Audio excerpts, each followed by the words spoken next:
how to download code from V0 by Vercel.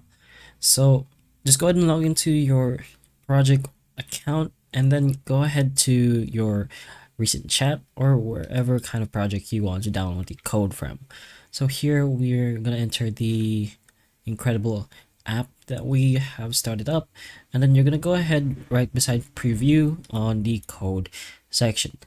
Right here, go ahead to the top right in this little triple dot button, and then you could choose to download as a zip file.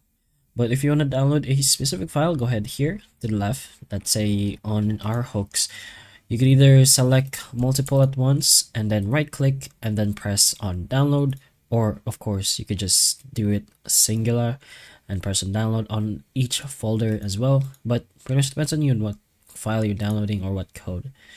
But that's pretty much the general idea on how you can do this. So hopefully the information of this video can help you, and if it can, please like and subscribe for more videos like this, and that's all.